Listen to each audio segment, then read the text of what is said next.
தென்னிந்திய சினிமாவினுடைய முக்கியமான குணச்சித்திர நடிகர்களில் ஒருவராக பல சகாப்தங்களில் தனக்குன்னு ஒரு தனி இடத்தை பிடிச்சு தக்க வச்சிட்டு இருக்கக்கூடிய நடிகர் தாங்க சத்யராஜ் சார்.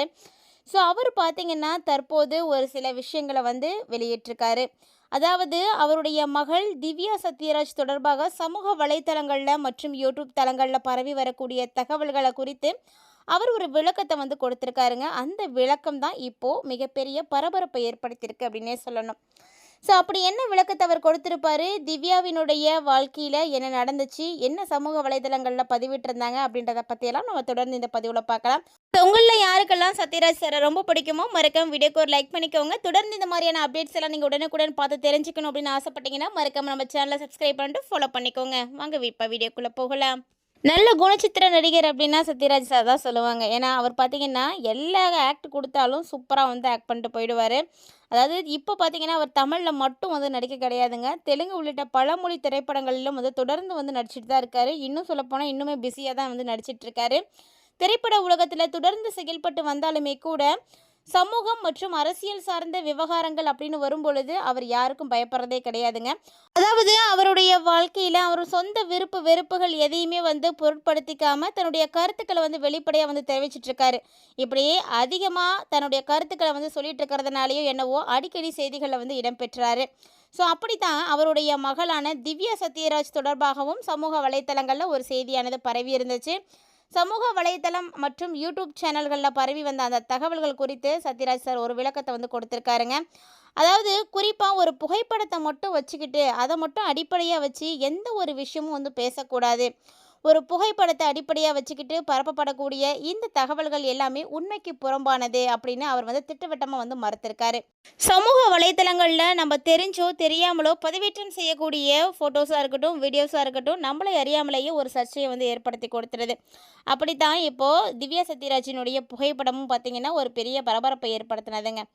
பொதுவாக திவ்யா சத்யராஜ் பார்த்திங்கன்னா சமூக வலைத்தளங்கள், ஊட்டச்சத்து விழிப்புணர்வு, இந்த மாதிரி நடவடிக்கைகள், அரசியல் சார்ந்த நிகழ்வுகள் இது மூலமாக மக்கள் மூலமாக அறியப்பட்டவர் தான். ஸோ அதனால் பார்த்திங்கன்னா பல்வேறு சமூக நலத்திட்டங்கள்லையும் அவர் ஈடுபட்டுருக்காங்க. ஸோ அவரும் அரசியல் வட்டாரங்களிலும் கவனம் பெற்று வரக்கூடிய ஒரு நபராக தான் பார்க்கப்படுறாங்க. இதனால் அவரை சுற்றி நிறைய செய்திகள், தகவல்கள் அப்பப்போ இணையத்தில் வந்துகிட்டே தான் இருக்கும். ஸோ அது ஒரு பேசு பொருளாகவே மாறிட்டு இருக்கக்கூடிய ஒரு செயல் தான். இது எல்லாருக்கும் தெரிஞ்ச ஒரு விஷயந்தான். ஆனால் இதுக்கு இடையில் பார்த்திங்கன்னா சமீப காலமாக சமூக வலைத்தளங்களில் ஒரு ஆணோட திவ்யா சத்யராஜ் இருக்கிற மாதிரியான ஒரு ஃபோட்டோஸ் பார்த்திங்கன்னா பரவலாக பகிரப்பட்டு வந்தது. அந்த ஒரு ஃபோட்டோ தாங்க இப்போ மிகப்பெரிய சர்ச்சையை உண்டு பண்ணது அப்படின்னே சொல்லலாம். அந்த ஃபோட்டோஸோடைய அடிப்படையை வச்சு தான் ஒரு சில யூடியூப் சேனல்கள் மற்றும் சமூக வலைதள பக்கங்கள் அந்த ஃபோட்டோ அவருடைய திருமண புகைப்படம் அப்படின்னும், திவ்யா சத்யராஜ் ரகசியமாக திருமணம் செய்து கொண்டதாகவும் பல்வேறு தகவல்களை வெளியிட்டு வந்ததாக சொல்லப்படுது. இந்த தகவல்கள் பார்த்திங்கன்னா ரொம்ப வேகமாகவே பரவியது அப்படின்னு சொல்லலாம். பொதுவாக நம்ம உண்மையை சொல்லும் பொழுது அது அவ்வளோ வேகமாக பரவுதோ இல்லையோங்க, ஒரு பொய்யை இல்லாத ஒன்றை ஜோடித்து பேசும்பொழுது அது ஈஸியாக எல்லா இடமும் ஸ்ப்ரெட் ஆகிடும். அதுதான் உண்மையான விஷயம். ஸோ சமூக வலைதளம் அப்படின்னு பார்க்கும்பொழுது ஒரு நல்ல பிளாட்ஃபார்ம், நம்ம வளர்கிறதுக்கும் அதுதான் காரணமாக இருக்குது. நம்மளுடைய எல்லா விதமான கெட்ட பேருக்குமே அதுதான் காரணமாக இருக்குதுன்னு சொல்லலாம். நம்ம வாழ்கிறதோ அதனால தான், வீழ்கிறதோ அதனால தான் அப்படின்னே சொல்லலாம். ஸோ அப்படி பார்க்கும் பொழுது இந்த இந்த ஒரு செய்தி பார்த்திங்கன்னா ரசிகர்கள், பொதுமக்கள் மத்தியில் பல்வேறு விதமான சர்ச்சைகளை ஏற்படுத்தினது. அதுதான் உண்மையான விஷயம். இதை பார்த்த உடனே நிறைய பேர் பார்த்திங்கன்னா நிறைய கேள்விகளும் எழுப்ப ஆரம்பித்தாங்க.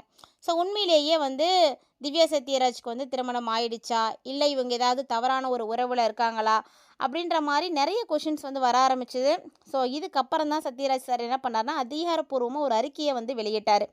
அந்த தகவல்களுக்கு எல்லாத்துக்குமே முற்றுப்புள்ளி வைக்கணும். இந்த மாதிரி ஒருத்தங்க பேசுகிறாங்க அப்படின்னு விட்டுட்டே இருந்தோம்னா அவங்க பேசிகிட்டே தான் இருப்பாங்க. ஸோ கண்டிப்பாக அந்த ஒரு விஷயத்துக்கு நம்ம ஒரு முற்றுப்புள்ளி வச்சிட்டோம் அப்படின்னா அதுக்கப்புறம் அதை பேசவே மாட்டாங்க. அது முற்றுப்புள்ளி வைக்கணும் அப்படின்றதுக்காக முயற்சி பண்ணிகிட்ருக்காருன்னே சொல்லணும். ஸோ சமூக வலைத்தளங்களில் பரவி வரக்கூடிய அந்த ஒரு புகைப்படம் குறித்து வெளியாகக்கூடிய தகவல்கள் எதுவுமே உண்மை கிடையாது. அது திருமண புகைப்படம் அப்படின்னு பலரும் சித்தரித்து சொல்லிட்டு இருக்காங்க. அதெல்லாம் தவறான செயல் அப்படின்னு அவர் குறிப்பிட்டிருக்காரு. அது மட்டும் இல்லாமல் எந்த விதமான உறுதியான தகவலும் இல்லாமல் ஒரு சில யூடியூப் சேனல்கள் பார்த்திங்கன்னா பார்வையாளர்களை ஈர்க்கணும் அப்படின்ற ஒரு காரணத்துக்காக அந்த ஒரு நோக்கத்தில் ஆதாரமே இல்லாத ஒரு தகவலை பரப்புவதாக சொல்லப்படுது. இந்த விஷயத்தை யாரெல்லாம் உண்மை அப்படின்னு ஒத்துக்கிறீங்க, நீங்கள் எந்த அளவுக்கு இதை நம்புறீங்க அப்படின்றத மறக்காம கமெண்ட் பண்ணுங்கள். ஏன்னா, நம்ம ஒரு சில விஷயங்கள் உண்மை என்னன்னே தெரியாம அத பத்தி பேசுறதுனாலயோ, அத வந்து ஜோடிக்கிறதுனாலயோ ஒண்ணும் ஆகப்போறது கிடையாது. ஸோ, அப்படித்தான் திவ்யா சத்யராஜுடைய வாழ்க்கையிலயும் இந்த ஒரு விஷயமானது நடந்திருக்கு. ஒருவருடைய தனிப்பட்ட வாழ்க்கைய ஒரு மையமா வச்சு நெறைய வதந்திகள வந்து உருவாக்குறது அப்படிங்கிறது கண்டிப்பா யாராலயும் ஏத்துக்க முடியாது. ஒரு தனி நபர் அப்படின்னு பார்க்கும் பொழுது, ஒரு மனிதன் அப்படின்னு எடுத்துக்கிட்டாலே எல்லாரும் ஒண்ணுதாங்க. அதனால நீங்க வந்து பிரபலமானவங்களா இருக்கலாம், நடிகரா இருக்கலாம், நடிகையா இருக்கலாம், யாரா வேணாலும் இருக்கலாம். ஆனா எல்லாருக்குமே வந்து தனிப்பட்ட ஒரு விருப்பு, வெறுப்புகள் அப்படின்னு இருக்கும். ஸோ, அதனால எதையுமே வந்து உண்மை அப்படின்றத தெரிஞ்சுக்கிறதுக்கு முன்னாடியே வந்து பேசுறது தப்பான ஒரு விஷயம். ஏன்னா இந்த காலகட்டத்த பொறுத்தவரைக்கும் அப்படித்தான் பல விஷயங்கள் வந்து போயிட்டுருக்கு அப்படின்னே சொல்லணும். ஸோ, அப்படி இவங்களுடைய வாழ்க்கையில வந்து உருவான இந்த ஒரு செயல கண்டிக்கத்தக்க வகையில வந்து சத்யராஜ் சார் வந்து மறுத்திருக்காரு. அதாவது இந்த செயல்கள் சம்மந்தப்பட்ட குடும்பத்தினருக்கு தேவையில்லாத மன அழுத்தத்த தான் இது வந்து ஏற்படுத்தி கொடுக்குது அப்படின்னும் அவர் வந்து தெரிவிச்சிருக்காரு. இது கண்டிப்பா உண்மையான ஒரு விஷயம் தானங்க. ஏன்னா, செய்யாத ஒரு விஷயம். அவங்களுடைய அந்த ஒரு புகைப்படம் அப்படின்றது எந்த அளவுக்கு இப்போ வந்து வைரல் ஆக்கி விட்டுருக்காங்க அப்படின்னு பாருங்களேன். சத்யராஜ் சாரோடைய விளக்கம் பார்த்தீங்கன்னா, கண்டிப்பா வந்து எல்லாரும் வந்து ஏற்றுக்கொள்ளக்கூடியது தான். எந்த தகப்பனும் தன்னுடைய மகள பத்தி இப்படி தப்பா சொல்லும்போது கேட்டுட்டுலாம் இருக்கவே மாட்டாங்க. ஸோ, சத்யராஜ் சாரோடைய இந்த ஒரு விளக்கம் வெளியான உடனே சமூக வலைத்தளங்கள்ல பார்த்தீங்கன்னா, அந்த விவகாரம் மீண்டும் இப்போ விவாத பொருளா வந்து மாறியிருக்குன்னே சொல்லலாம்.